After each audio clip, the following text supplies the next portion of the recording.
Welcome to the Invention show. I'm your host, Brian Freed, and our guest is Jeff Gindin from Cycling Designs, and he's the inventor of Cyclesight. Very interesting product. Welcome to the show, Jeff. How are you? Hi, Brian. I'm great. Thank you. Jeff, how are you? I'm doing great. Thank you. You're a very interesting guy. Why don't you start off by telling the audience who you are, where you're from, and a little bit of your background? My name is Jeff Gindin. I'm the co-founder of Cycling Designs. My wife is the other co-founder. And we live now in Southern California and originally from the Northwest. And we had an idea to protect cyclists, just that simple, a safety device. Okay. And what's your background, Jeff? What did you came up with? You must be a cyclist, but what did you do for a living, or what do you do for a living? Well, I spent the last 5 years of my so-called work life before I tried to retire at Microsoft. And before that, I had a small software company. Wow. What'd you do for Microsoft? I was in a group called Worldwide Licensing and Pricing. It's not as impressive as it sounds. Well, I'm sure to be in Microsoft, you have to be innovative, inventive. You have to have an open mind. So I'm sure that kind of led into the invention, or at least, I don't know, was this your first invention, Jeff? It is my first invention, and it's taken us 6 iterations to get to this point. Well, let's first understand what the problem was. And that's how an invention starts, right? What's the problem and what's your solution? So what was your problem, Jeff? I became aware of this problem when I was riding in a very rural area and the road merged with a high traffic, a lot of trucks. And I'm thinking back to when Nissan had heads-up displays in their cars, and I'm saying to myself, why can't I have that as a cyclist? And I kept thinking about it, and that's what triggered this whole journey. So you're riding a bike and you're probably scared and paranoid about getting hit. And just being an avid cyclist, was there something that you noticed that was on the market already? Was there things that you were trying to be able to figure this out? Well, I was riding with a mirror, but mirrors are so narrowly focused that you can't see. And I did do the research to find that other people had tried to come up with solutions. And in some cases, to me, they look pretty good, but they didn't make it. And I think in part they didn't make it was because of marketing. So I thought, how hard can it be? And that's the $64 million question, because it's a lot harder than it looks. So, well, yes. Let's go through that. So you had this idea, you wanted to make it different than what already exists out there. And what did you do? Actually, you know what? Why don't we start off, before we get into the details of what you did, why don't you show us what it is that Cyclesight is about? Okay, well, let's start out with this. Here's your bike, right? And I want to explain how you go from this to seeing this. And what you have is a display in the front and a camera in the back. Try and get this right. And so you're not jerking your head around. Now, this is obviously not to scale, but this is the idea. And I know it sounds simple, but let me just try and explain how you get from A to B. So here's your bike. And what do you need to do to get it? You need mounts. So there's a mount that goes on the back. I don't know if you can see it. If I use my other hand, you might be able to see it. Mount that goes on the back to hold the camera. And the way you put the camera on is with a shim or onto the mount. And so we have a whole bunch of shims, and they look like that. Mm-hmm. And we supply about 8 of them, actually 8 of them, with every one that we sell. So the same is true for the mount that goes on the handlebars. It's got a shim to make it big enough. Now, let's see a close-up of that. Oh, sorry. Okay. Okay.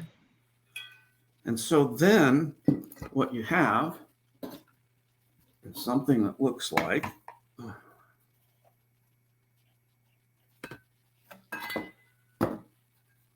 that. So you've got the mount, and it takes about 10 minutes or so if you're somewhat coordinated. And then all you do is you put your display on, and it's a Garmin style twist device.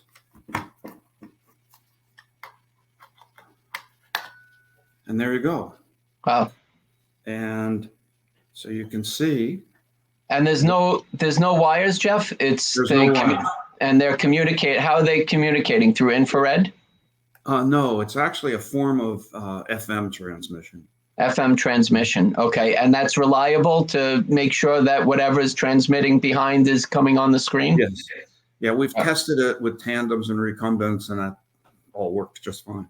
Wow. So there's a good, so Jeff, very interesting, and congratulations. So if you go to your website, cyclingdesigns.com, right, that's where you can actually see a great video of how your product works. Yes. And you can see, and it's pretty simple. I mean, for us to imagine, for the audience that is listening or watching, is that whatever is behind you is shown on the display in front of you. Exactly. And you can see exactly what's going on from behind.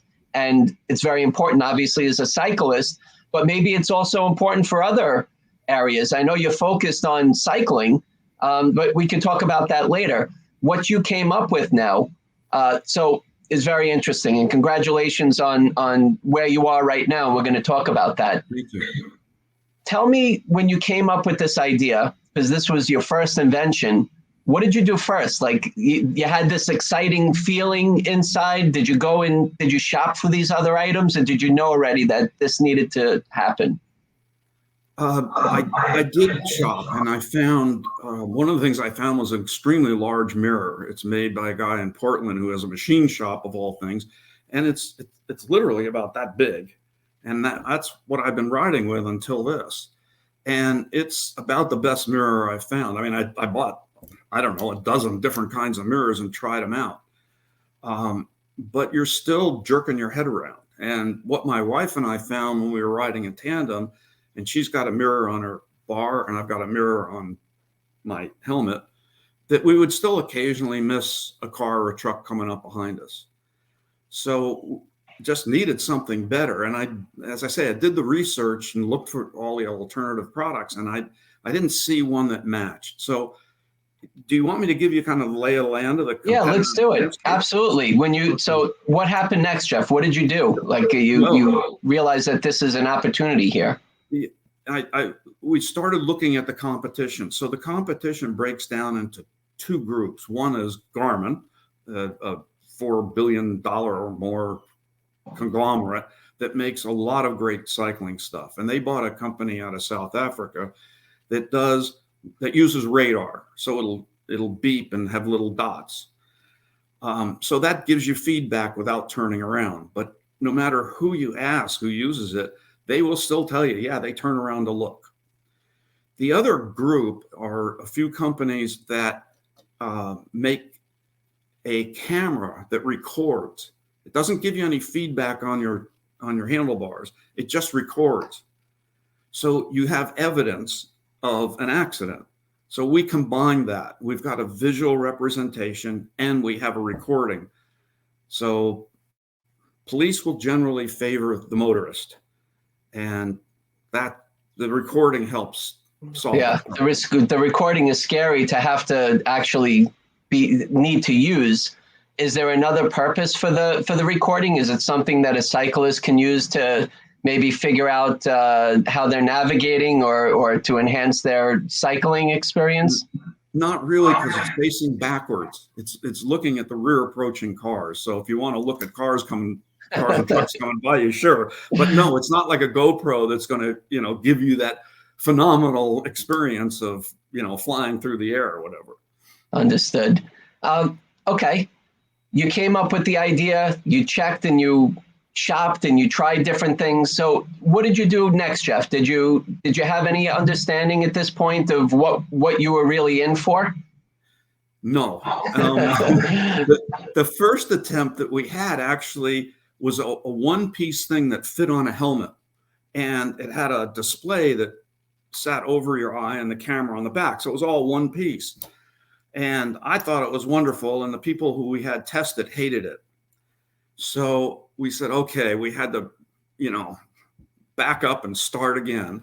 And so we started again, and we went through a couple iterations to get to this point that you saw. The display looked different, the camera looked different, but once we got that concept down, it was refining it that got us there. Well, let's even go further back. Once you had the idea and you wanted to start to develop it, what did you do? Did you find an engineer? Did you know somebody? Tell us about that experience, because a lot of people come up with ideas all the time. And that's really, I could say that's one of the major breaking points is people going, I don't know what to do next, so let me just forget about it. Okay, I'm sorry. Tell sure. us about that moment. Yes, it was an engineer. And I went to one of those sites where they, you post the problem and what you're looking for, and then engineers respond. And I got some great responses out of Brazil and somewhere in Europe, and then fortunately in Salt Lake City. So it was a little closer. And that engineer led me to a design. He's an electrical and electronics engineer. And he led me to a design engineer who could, take what you're spilling out of your head and put it into CAD. And that's the short version of how all that worked. But Very interesting. It was a trying experience. When you first looked up your engineer, Jeff, or let's say you went through this service, you didn't have any intellectual property protection. You didn't file any patent or anything. So how did you might have heard where you don't know who to trust at that point, how to just give somebody or to give this service your idea. How did you, what was that like? My attorney came up with a mutual NDA, which means both sides are protected. And so I was getting people to sign that as many as I could. There were a couple of people who wouldn't, and I just walked away. Okay. But that was a great service. It was a great idea to do it. Very nice. Good. So NDA, you had a mutual NDA signed, which is a non-disclosure agreement, and that's going to let the other party know that they're not going to talk about your idea without your permission. Right. So that very good. Okay. If I can interject here, the design that I talked about with the helmet and the display there, we actually got a patent on that. And the patent on this one is pending. We're hopefully very close. So. And the first one that you had with the helmet, I mean, that sounds pretty interesting also. I know that people might have hated it. Maybe it's a little tweaking, or maybe there's something that they can tell you to improve it. So you don't necessarily have to waste that patent, but that could be something. Right. Or you just leave it behind and you came up with a better design. Yeah, that you could adapt that design with kind of a hybrid Google Glass type design and do it that way. Wow. But that was pretty expensive, and the engineering was time consuming, to say the least. So, Jeff, show us one more time what the product looks like, because we've been talking about it for a little while. Oh, it's on. We see the camera in the back, so you're recording me right now. Thank you. And I'm displaying in the front. And when you're cycling, you can actually see what's on the camera behind you, in front of you, and you can know who. I mean, I feel like it can be used for so many different purposes. It's unbelievable to have that experience. So you're patent pending on that right now. Yes. Okay. And the lights that you see on here are called IR lights, which help visibility at night. Oh, that's important. And what about weather? If it's raining or snowing or foggy? We don't have a rating yet on the display, but we have a rating on the camera, which is known as IP68, which is pretty foolproof. The display has a coating, a sealing on it. But at this point, until we get a rating, I wouldn't take it out in a downpour. Let's put it that way. I know that one of your major challenges, because you said it in the beginning, was that you had 6 iterations of this product being done. So maybe you can share that. You worked with this engineer.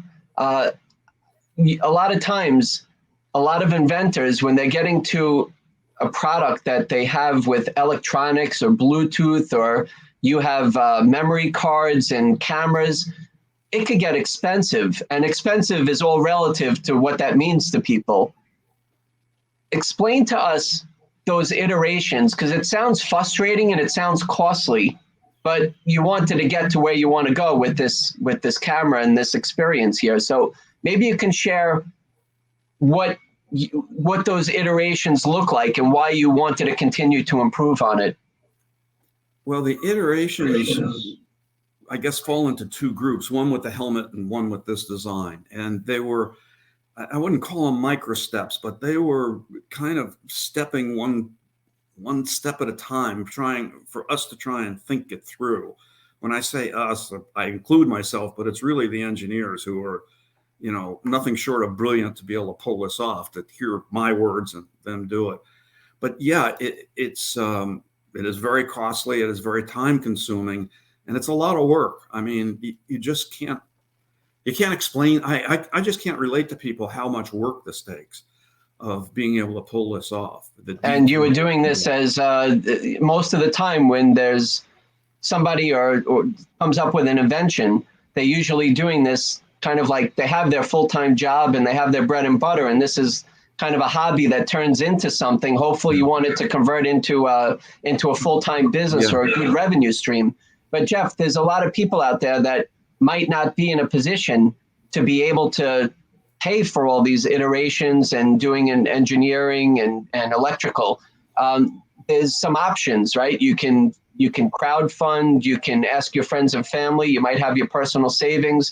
How, between you and your wife, really saying, let's go for it, what was that experience like for you and your wife?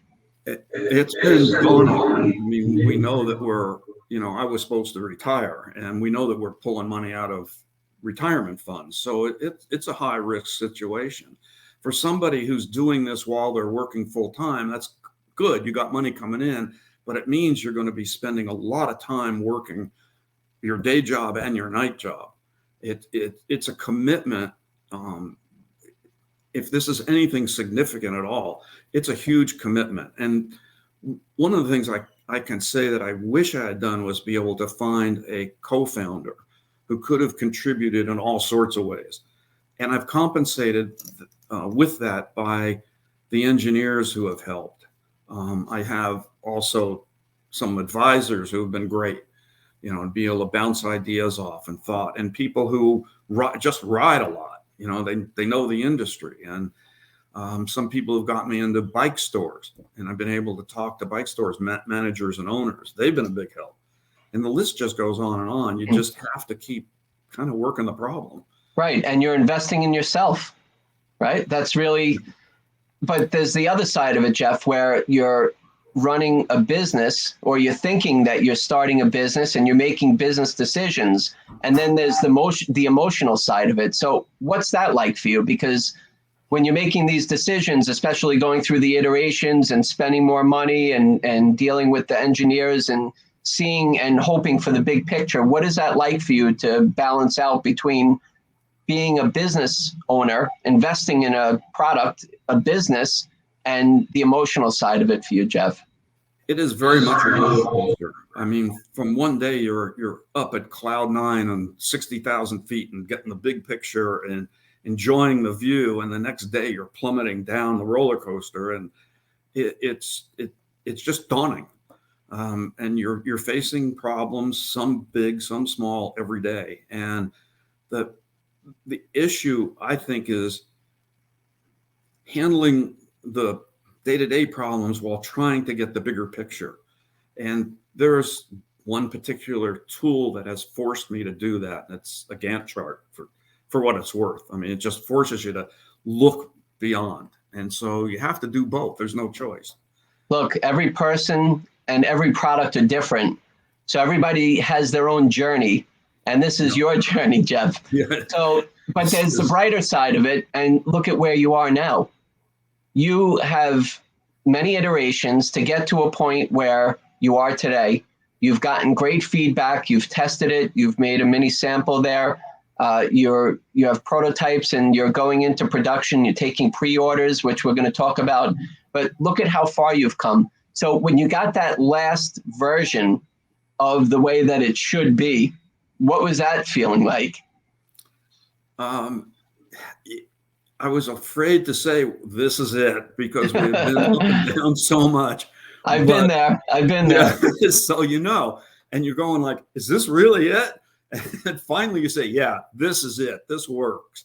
And, this thing is not to scale. And that's kind of unfortunate, because it makes it look so much bigger than it is. But when it's on the bike, it just feels right. People ask, well, how did you select the display size?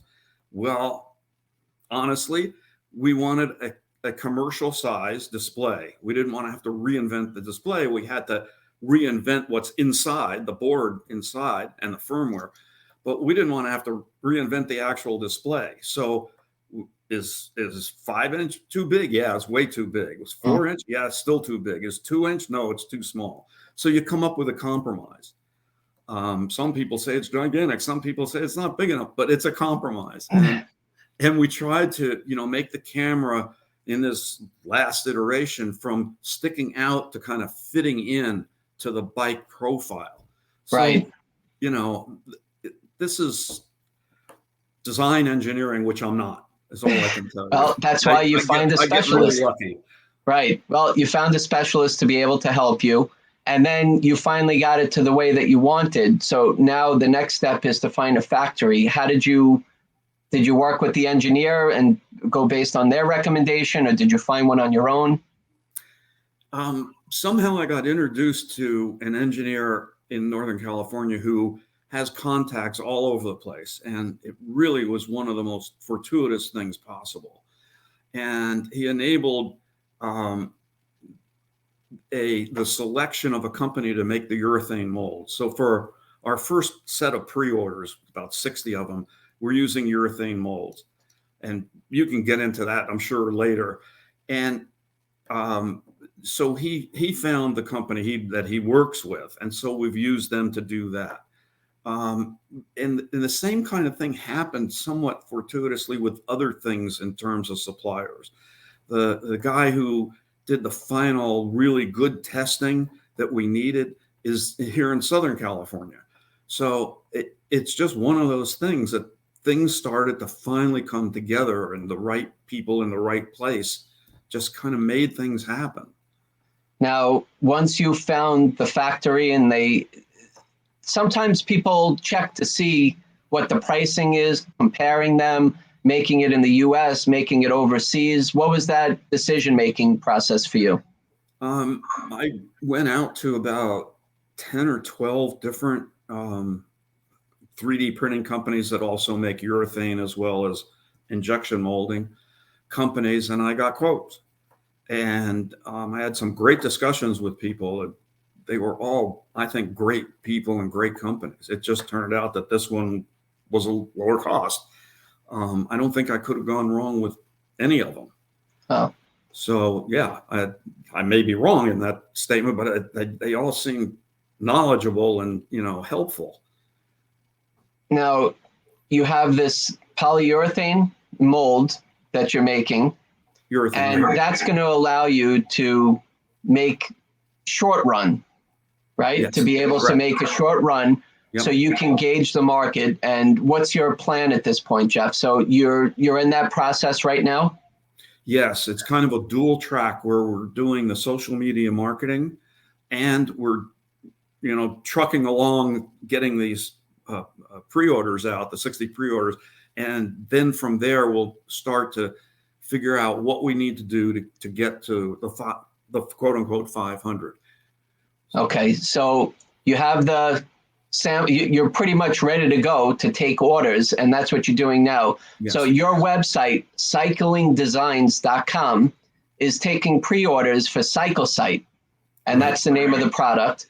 And so you're doing you have the website that is up. You're going to have the social media activity that's going on. And what would you say the price is for this right now? Our price is $499, and with the pre-orders for the 500, it's $399, $100 off. Okay. And what's your plan, Jeff? So let's say you get all these orders out, pre-orders are successful, or maybe they're not as successful. Like, what's your plan and what's your gauging type of needing to move forward? Well, we need the 500 pre-orders to go ahead, okay, in order to pay for the startup costs. So that's one of those no-go situations that you're in this whole process that seems to go on forever with no-go decisions that you have to make. Well, it seems like you really have put it together.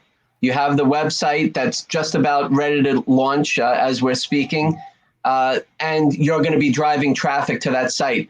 No Yes. Crowdfunding, none of that, just driving traffic right to your website. Right.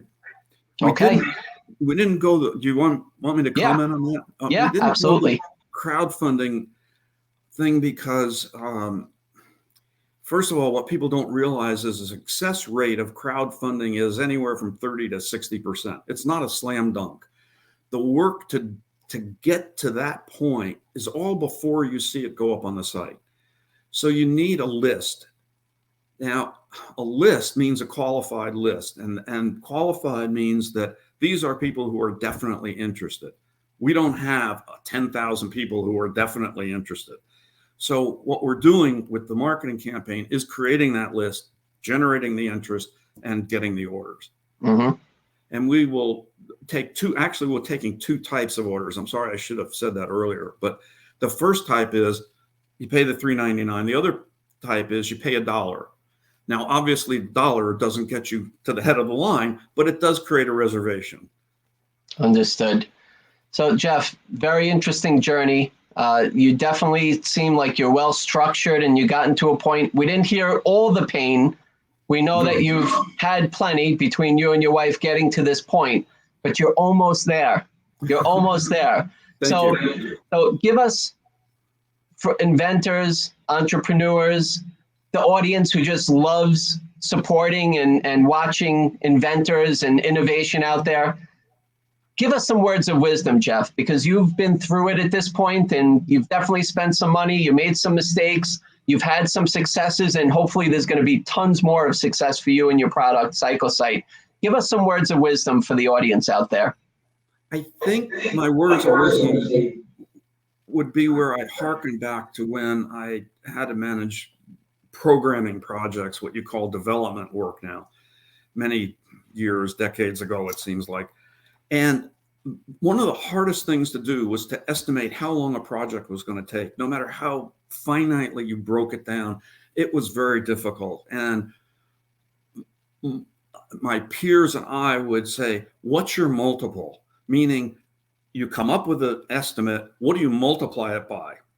2, 4, 8? And this is the same concept. When you come up with how long and how hard and how much money it's going to take, multiply it.